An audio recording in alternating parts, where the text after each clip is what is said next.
नहीं भाभी, मैं आपके साथ हेल्प करवा देती हूँ। अरे सवेरा, तुम्हारी नई नई शादी हुई है, लोग क्या कहेंगे कि नई नवेली दुल्हन को आते ही झाड़ू पकड़ा दिया। चले माना कि घर की बड़ी बहू आप है, जिसका मतलब ये है कि सारे घर का काम आप करेंगी। नहीं भाभी, मैं झाड़ू लगा। अरे नहीं नहीं,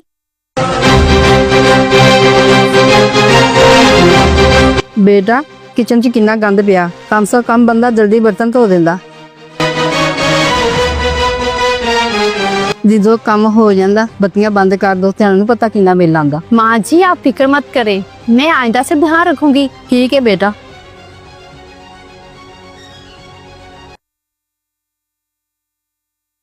बेटा ਤੁਸੀਂ ਇੱਥੇ ਜੀ ਬੈਠੀਆਂ ਜੇ, ਅੰਦਰ ਦਾ ਏਸੀ ਤੇ ਬੱਤੀਆਂ ਬੰਦ ਕਰ ਦੇਣੀਆਂ ਸੀ। सॉरी माँ, दिमाग से निकल गया था, आइंदा से ध्यान रखेंगे।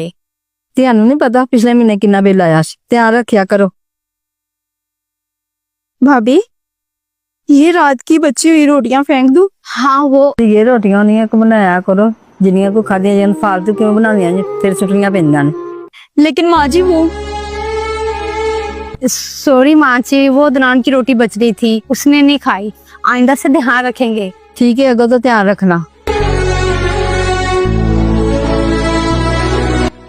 क्या हुआ सवेरा, तुम इतना गुस्से में अंदर क्यों आ गई? भाभी, आपको नहीं लगता कि माँ जी कुछ ज्यादा ही टोकती हैं? और आप हर बात पे इनको जी जी कहती हैं, कुछ कहती नहीं है इनको। सवेरा, मैं उनको इसलिए कुछ नहीं कहती क्योंकि मैं उनको समझती हूँ। मुझे पता है कि तुम्हें माँ जी की बातों का बुरा लगता है, लेकिन माँ जी दिल की बुरी नहीं है। तुम्हें पता है, आज तुम्हारी जगह मैं खुद को देख रही हूँ। जब मेरी भी नई नई शादी हुई थी तो मैं इस घर में आई थी, तो माँ जी मुझे भी हर छोटी छोटी बात पे टोका करती थी। तब मुझे भी बहुत बुरा लगता था कि जब देखो मुझे माँ जी हर छोटी छोटी बात पे टोक रही हैं। जब माँ जी इस घर में आई थी शादी करके, तो तब उनके हालात इतने अच्छे नहीं थे।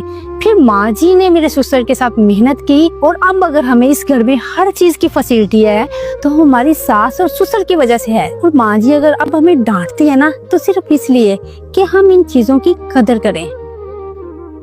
लेकिन हमें इन चीजों की कदर नहीं है, क्योंकि ये चीजें हमें बड़ी आसानी से मिल गई हैं। किसी ने सच ही कहा है, जो चीज मिल जाए वो नायाब नहीं रहती। तो बस माँ जी अगर हमें टोकती हैं या समझाती हैं तो सिर्फ इसलिए क्योंकि उनको इन चीजों की कदर है। तो तुम इस बात को सोचो ना कि अगर तुम अपने मैके होती तो ये लाइट एसी छोड़ देती चलता, तो तुम्हारी माँ तो तुम्हें गुस्से होती ना, तो तब क्या तुम उनकी बात का भी बुरा मानती? और माँ जी हमको बहू नहीं बेटी समझ के समझाती हैं, और हमको भी चाहिए कि हम उनको सास नहीं माँ समझ के उनकी हर बात समझाए।